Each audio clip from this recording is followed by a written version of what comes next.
አይኖች አያዩም ብርሃን የላቸው በልጅነቴ ድሮ አጥቻቸው abizera Imana n'abatayizera birirwa bashidikanya ko kuba Yesu Kristo atigeze ashaka umugore cyangwa se ngabe yanabyara. Ariko nkuko bigaragara mu gitabo Da Vinci Code cyasohotse mu mwaka wa 2003 cyanditswe n'umwanditsi Danny Brown, yemeza ko Yesu Kristo yashakanye na Maria Magdalena ndetse bakaba banabyarana umwana. Ni ibintu byaje kuba biteza urushishyo ndetse binateza urunturuntu hagati y'abakristo n'uyu mugabo w'umunyamerika wavukiye muri leta ya New Hampshire muri Exeter, Leta Zunze Ubumwe za Amerika. Daniel Gerard Branham yavutse ku itariki 22 kwezi kwari Kamena mwaka 1964. Yanditse ibitabo bigiye bitandukanye nka Digital Fortress, Reception Point, Angels and Demons. Yandika n'igitabo cyitwa The Lost Symbol, naka igitabo cyamenyekanye cyane Da Vinci Code. Da Vinci Code tugiye kuza kuba tugarukaho ni igitabo cyemeza kikemeza neza nkuko nawe abyiyemerera ko ibyanditse muri iki gitabo 99% ari ukuri kose, ko Yesu Kristo mwene Maria yashakanye na Magdalena bakaza kuba babyarana umwana. Gerard Branham yavutse ku itariki 22 kwezi kwari Kamena 1964, avukira i Exeter muri New Hampshire. Yari afite mushiki we mutoya witwaga Valeria wavutse mu 1968, akagira murumuna we witwa Gregory wavutse mu 1974. Brown yaje kuba ajya mu ishuri rya rubanda rya Exeter, yize kugera mu mwaka wa 9. Yaje kuba ajya muri kaminuza yitwa Phillips Exeter Academy, akaba ariyo papa we yigishagamo. Yari umwarimu w'imibare, akagenda anandika n'ibitabo mu buryo bugiye butandukanye. Yatangiye kwandika ibitabo mu 1968, aza kuba bivamo mu 1997. Mama we Constance yari umukozi wo mu rusengero, dore ko yari yarize gucuranga imiziki yo mu rusengero. Danny Brown yabaye igihangaje nyuma yo kwandika igitabo cyanditswe mu mwaka wa 2003. Igitabo akaba yarakise Da Vinci Code. Ni kimwe mu bitabo byagurishije amakopi menshi, ahanini kubera ko inkuru irimo yateje urujijo igateza n'ikibazo mu bakristo, cyane cyane abakristo Gatolika. Danny Brown ni umwanditsi w'umunyamerika wifashishije ibimenyetso by'umunyabugeni w'umutaliyani witwaga Da Vinci, maze yandika iki gitabo aho yasobanuye iki ibimenyetso bya Leonardo da Vinci byasobanuraga. Nubwo mu by'ukuri we yabisobanuye mu nyurabwenge ze n'ibyo yise amahishurirwa, ariko byari mu buhanga bukomeye cyane. Ndetse uko asobanura ibyo bimenyetso ushobora guhita wumva neza ari byo koko Da Vinci yashakaga kuvuga. Iki gitabo kivuga ko Yesu Kristo mwene Maria yashakanye na Maria Magdalena ndetse bakabyarana umwana w'umuhungu, maze akaza kororoka ku buryo na n'ubu hari abantu bakomoka ku maraso ya Yesu. Mu gihe Bibiliya yo ivuga ko Yesu atigeze ashaka cyangwa ngo abyare mu gihe cyose yamaze ku isi. Muri iki gitabo cya Danny Brown kivuga ko abami bo mu Bufaransa bo mu bwoko bw'abamerovingiana baba bakomoka kuri Yesu Kristo na Maria Magdalena wahungiye mu majyepfo y'iki gihugu nyuma y'urupfu rwa Yesu. Uyu Maria Magdalena Bibiliya yo ivuga ko ari umugore wabanye na Maria nyina wa Yesu mu gahinda ke ko kubura umwana we, ndetse akaba mu bagiye kumva ye nyuma y'iminsi 3 agasanga yazutse imva ye iranga. Igitekerezo cyo Danny Brown yagikuye mu gitabo cyiswe The Temple Revelation cyasohotse mu mwaka w'1997, cyanditswe na Clive Prince ndetse n'ibindi bitabo by'umwanditsi Margaret Stade. Iki gitabo cya Danny Brown kandi kigaruka ku nkuru ziri mu bitabo byitwa Amaraso Matagatifu, Holy Blood, n'icyitwa Inkongoro Ntagatifu, Holy Grail. Bikaba byaranditswe na Michael Begent, Richard Leigh na Henry Lincoln, bigasohoka mu mwaka w'1982. Nubwo Danny Brown we yivugiye mu magambo ye ko atigeze agendera kuri ibyo bitabo mu gusobanura ibimenyetso by'umunyabugeni Da Vinci, Danny Brown muri iki gitabo kandi agaruka neza ku munsi Bibiliya ivuga ko Yesu yasangiye bwa nyuma n'intumwa ze, aho yafashe inkongoro maze arashimira nuko ayihereza abigishwa be agira ati, iyi ni inkongoro y'amaraso yanjye agiye kumenerwa mwebwe n'abandi bose kugira ngo mugirirwe imbabazi z'ibyaha. Ibi mujye mubikora bibe urwibutso rwanjye.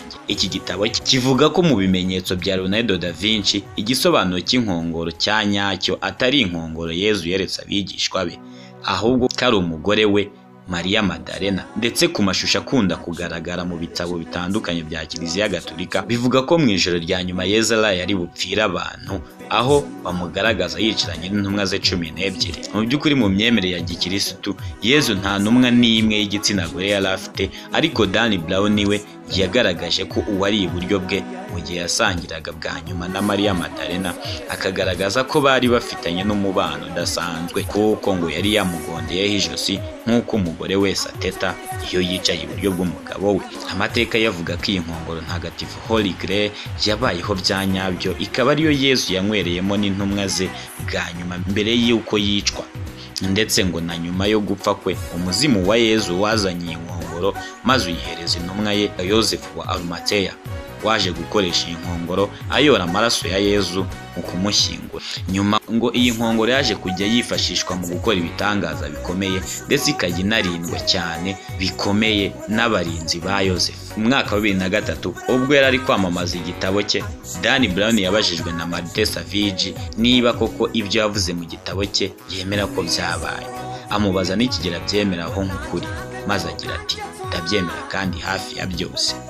Yavuze ko 99% ari ukuri gufite n'ibimenyetso, nyamara akanavuga ko umuntu wese uzasoma igitabo akagenda no ku bimenyetso bya Leonardo da Vinci yashushanyije azamenya ko Yezu yabyaye ku isi, ndetse afite n'abamukomokaho ari nabo bagenzura isi kuri uyu munsi babinyujije mu gukora ibitangaza biri mu bwoko bwa tekinoloji ihambaye, ndetse anashimangira ko Isirayeli ari yibarizwamo umuzi w'abantu bafite igisekuru umwana wa Yezu Kristo na Mariya Madalena. Iki gitabo kandi kimwe n'ibindi byose byavuze ku isano y'umugore n'umugabo hagati ya Yezu na Mariya Madalena ntabwo bigaragaza uko abakomoka kuri Yezu na Madalena baje kujya gushinga imizi muri Isirayeli nyuma, dore ko byose bihuriza ku kuba Madalena yari yarahungiye mu gihugu cy'Ubufaransa nyuma y'urupfu rwa Yezu mu buryo bwo guhungisha umwana. Aba bagabo bose bavuga ko Yezu yabyaye, kandi bavuga ko amagambo agaragara muri Bibiliya yakozwe n'intumwa umutwe wa 2, aho Yezu yabwiye intumwa ati mbasigiye amahoro,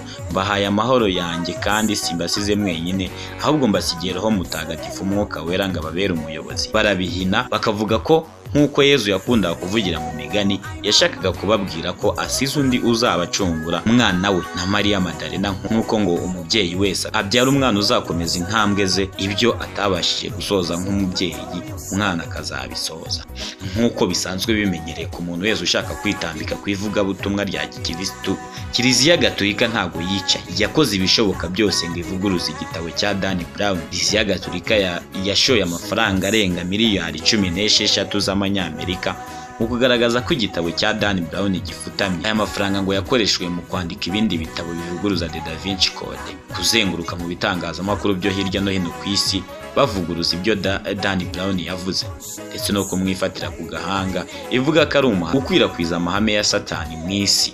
Ipfundo ry'ikibazo ni uko umwanditsi Dan Brown yafashe Yezu Kristo akamwambura icyubahiro cyose n'ubumana ahabwa na Bibiliya, ahubwo akambikwa ishusho y'umuntu usanzwe kugera naho arongora akanabyara nk'uko umugabo wese abikora. Iki gitabo cya Dan Brown kandi cyavugaga ko nyuma y'uko Madalena ahungiye mu majyepfo y'Ubufaransa nk'uko yabitegetswe n'umugabo we, ngo yashinze ubw'Abamerovingiana, ngo Kiliziya Gatolika ikaba imaze kwica ibihumbi byinshi by'abantu ko kugira hatazagira umenya uko kuri. Bimwe mu bitabo byamenyekanye bivuga ko Kiliziya Gatolika yashoyemo amafaranga mu rwego rwo gusibanganya ibyavuzwe muri The Da Vinci Code. Hari nk'icyitwa kugaragaza amakosa ari muri Da Vinci Code, cyasohotse gifite n'umutwe ugira uti The Da Vinci Code Hoax. Iki gitabo cyanditswe na Carle Olson afatanyije na Sandra Meyer, cyari kivuguruza The Da Vinci Code kuva ku ipaji ya mbere kujya ku ipaji ya nyuma. Bivuga ko cyashowemo amafaranga arenga miliyari 5 z'amadolari y'abanyamerika mu kucyandika gusa,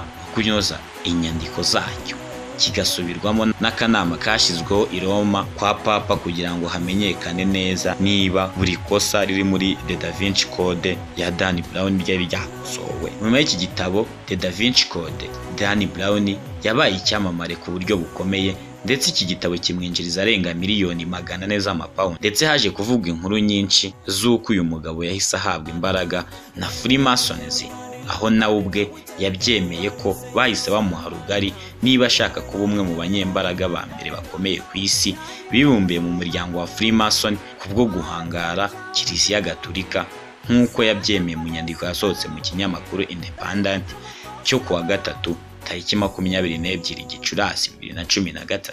Twabashije kugenda twitabaza ibinyamakuru bigiye bitandukanye ndetse n'amasite ya internet kugira ngo tubakusanyirize iki kintu. Ni ibyagiye bisohoka mu gitabo The Da Vinci Code. Ngaho rero nahanyo kumenya ukuri. Mukomeze mukurikirane YouTube channel yacu, mugende munamenya byinshi bigiye bitandukanye.